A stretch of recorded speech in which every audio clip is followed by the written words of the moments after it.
It's been over a year since my wife began a romance with Edward Pattinson. I had no idea why I allowed this to continue for so long. Maybe it was because I was comfortable. Once I realized what was happening, I didn't care anymore. I patiently waited for the day she would present me with divorce papers. I did nothing to prepare except to compose myself mentally. I resigned myself to the fact that she would take half of everything I had accumulated with her. She would happily take this house and furniture. The estimated value was less than it is now on mortgage. We had saved exactly enough money to cover 4 years of college for our daughter, Jenny. In 3 more years, I would transfer ownership of the company, and she would probably demand a portion of those funds. Marcia was fairly restrained about her affair. The biggest issue was that Pattinson worked in the same company as I did. He worked in a different department and earned a salary 1 level higher. At least he was single and fairly attractive. What I didn't like was his arrogance. It was easy for me to avoid him at work, and the only time I had to interact with him was in the company's social department. Everything was resolved fairly quickly. Jenny went off to her first semester at Penn State, and Marcia and I were alone at home for the first time in 18 years. Normally, this would have been a good opportunity for a couple to increase their sexual activity, but not in our home. Marcia was always too tired or too busy, and I didn't care anymore. It was Saturday morning. Marcia was in the shower, and I was still reading the morning newspaper when the phone rang.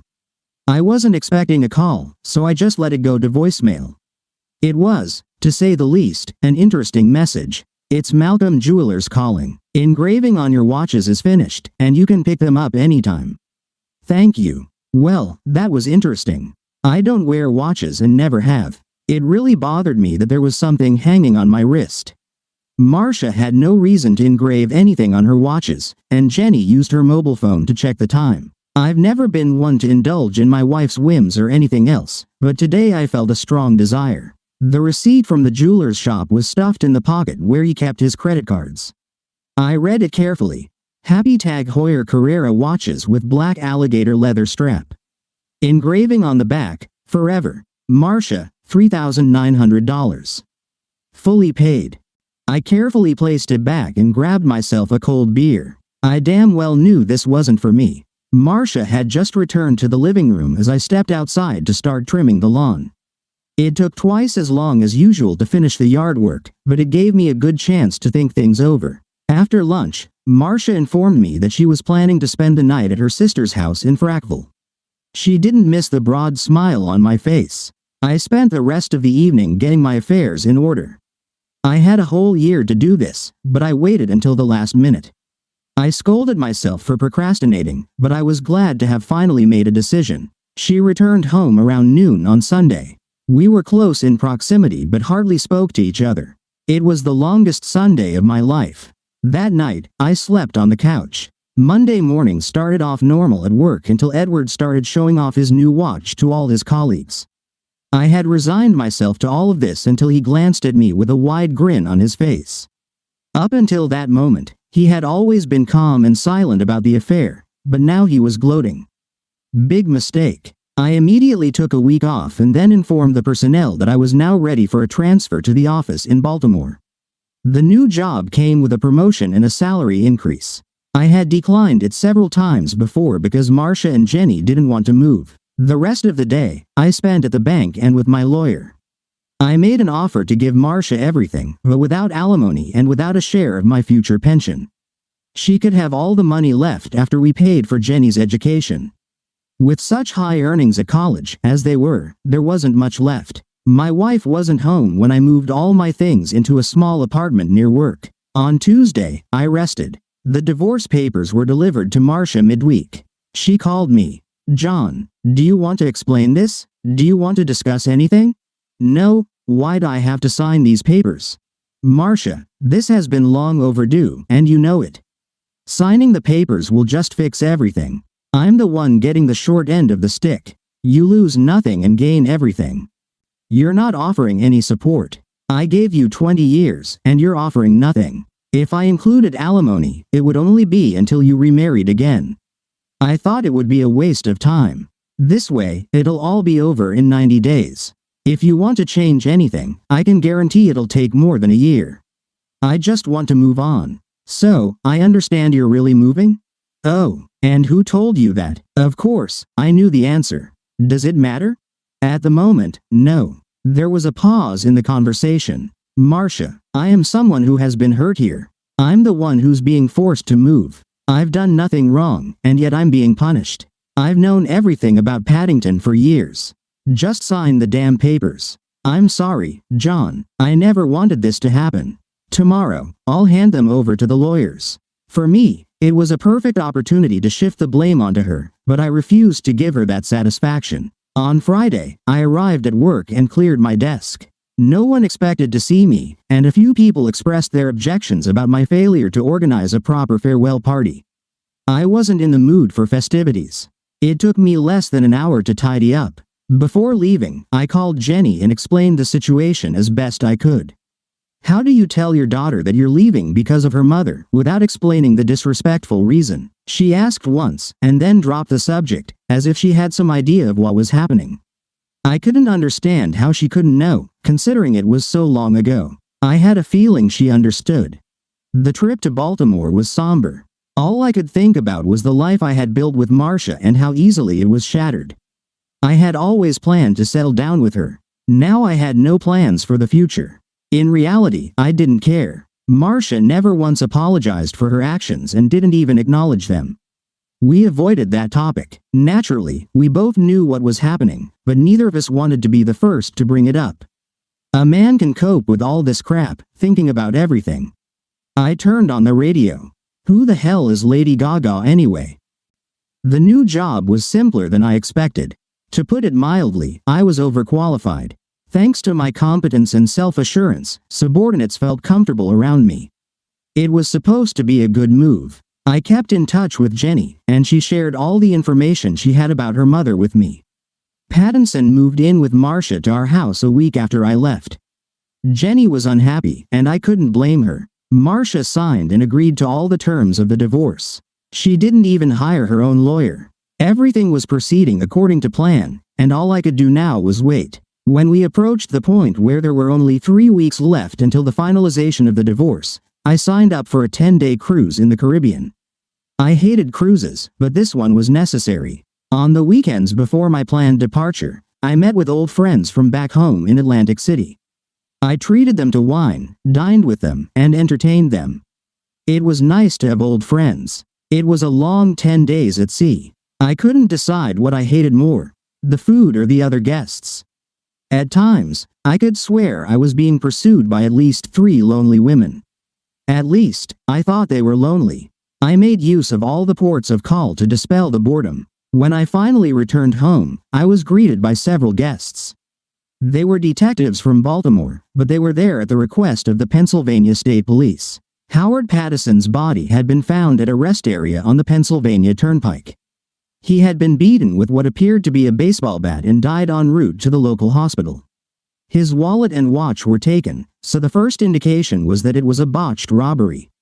When investigators uncovered the relationship between Paddington and Marcia, I became the prime suspect. It took local law enforcement less than 30 minutes to confirm that I had indeed been on a cruise for the past 10 days. The Pennsylvania State Police saw no need for further investigation. I had no less than a dozen messages on my phone. Jenny had told her mother about my plans to go on a cruise, but Marcia insisted on trying to reach me. Marcia knew I hated cruises. One of the calls was from Jenny, so I returned her call. Jenny, I just got back from my cruise. What the hell happened? No one knows for sure. Mom's beside herself. Howard didn't come home from work one day, and that night they found him on the highway near downtown. He was beaten and died before they could get him to the hospital. When did this happen? Last Thursday. Well, last Thursday I was in Cancun, so it wasn't me. Mom swears you have something to do with it, but there's no evidence to support that. I've just spent quite a bit of time with the local police here, and they seem satisfied with my story. So why is your mother trying to get in touch with me?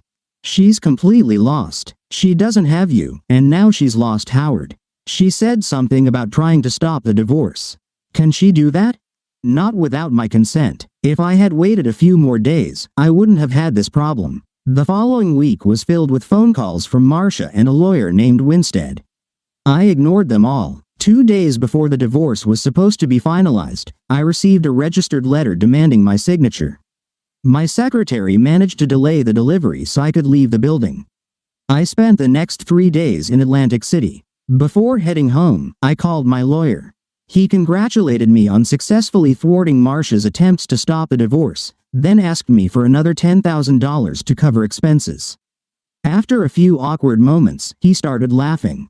It was a crappy little joke, but it added some levity to the situation. Instead of money, he said he'd settle for a steak dinner. It was worth it. I still thought it was a crappy joke. I never quite understood why the police dropped the investigation into Paddington's murder or why they stopped contacting me. Jenny called and also congratulated, but, of course, restrained, as befits a child who sees their parents splitting up. Marcia was in deep depression. Her sister Sherry lived with her for a while. It turned out she suddenly realized she had financial problems. Serious financial problems. I smiled as I hung up the phone. For the next 2 years, I had no contact with Marcia.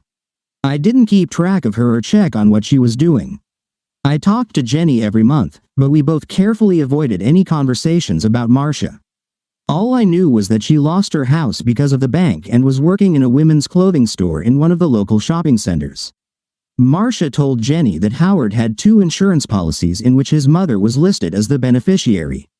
Apparently, Mrs. Paddington didn't want to share. I had a few dinner dates, but nothing romantic or sexual. Later that same year, Jenny announced that she was getting married in June. I had met this guy a few times and was very pleased with her choice. The wedding was supposed to take place in Harrisburg, his hometown. Of course, the groom's father was going to pay for most of the expenses. I was more than willing to help in any way I could. The future groom had many more relatives than we did, so it all made sense. I agreed to attend and give away the bride if Jenny could assure me that I wouldn't have to sit next to Marcia or interact with her in any way. She reluctantly agreed. I didn't want to ruin my daughter's wedding, but I felt that if I was forced to interact with Marcia, the likelihood of a meltdown would be higher than if I simply avoided her. Besides buying a tuxedo, there was one more thing I had to do to prepare for the wedding.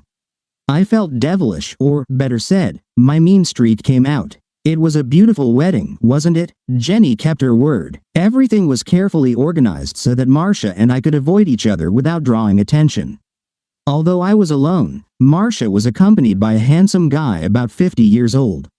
I never found out what their relationship was. He could have been a coworker, a neighbor, or her new boyfriend. Frankly, I didn't care. At the reception, Marcia and her escort sat in the far left corner of the head table while I was in the far right.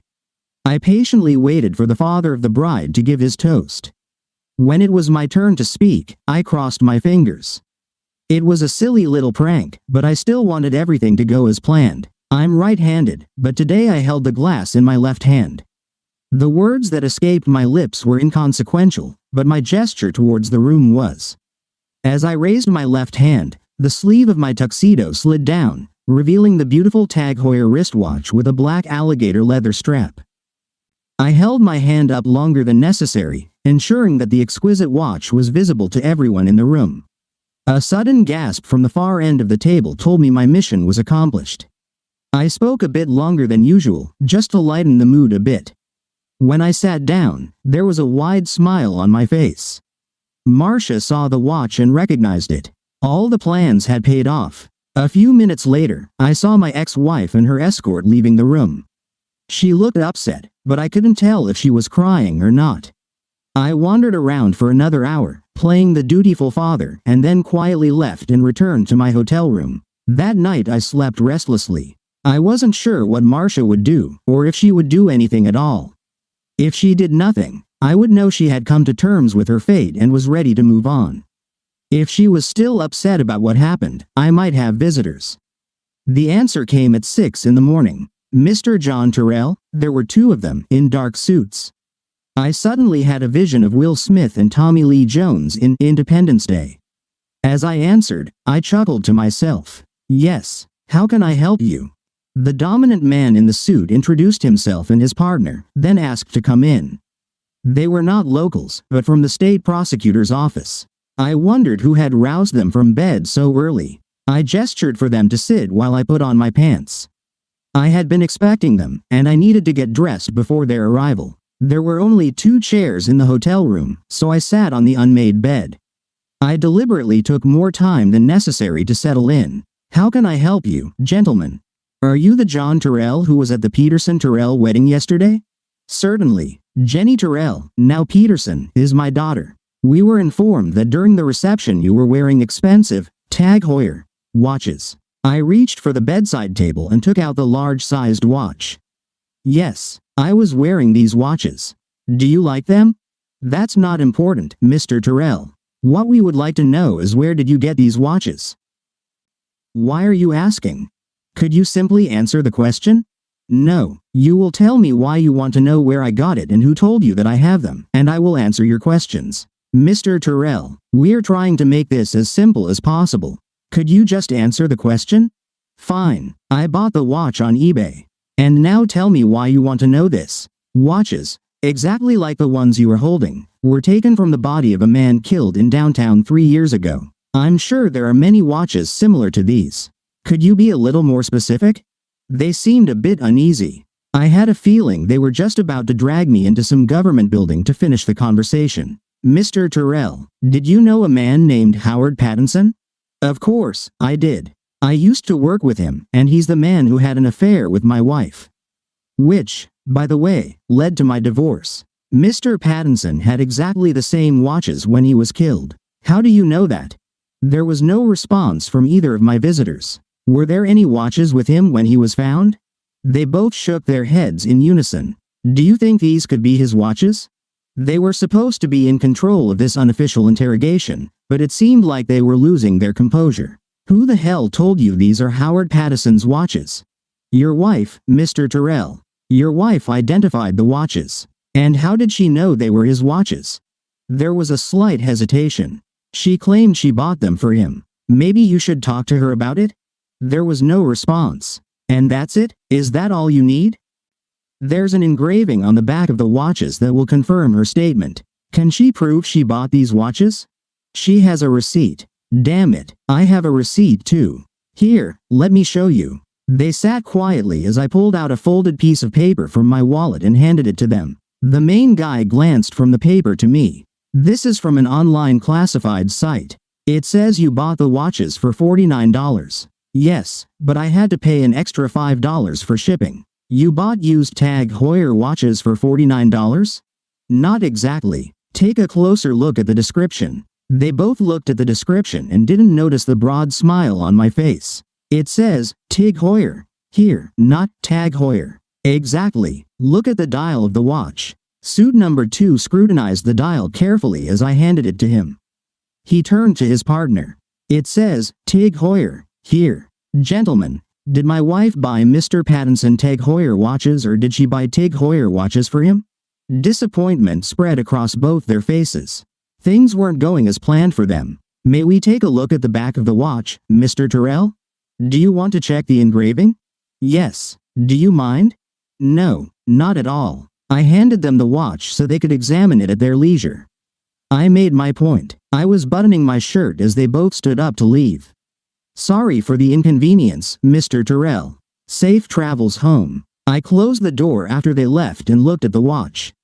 I was glad I spent an extra $20 on the engraving on the back of the watch.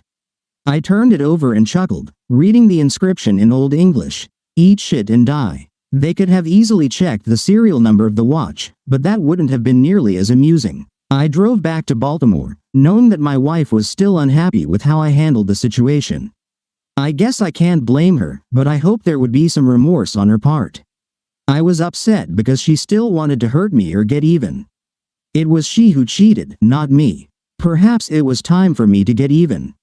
I threw the Tig Heuer watch out the car window and reached into the glove compartment. The difference could only be felt. Before putting on the real watch, I read the inscription for the 1000th time. Forever, Marcia. I couldn't stand wearing the watch, but maybe I could get used to wearing these. I'm going to see this through to the end, just like old Blue Eyes said. Thank you for being with us and listening until the end. If you found it interesting, please subscribe, give us a like, and leave your comments. And we'll see you on the Cheating Secrets channel.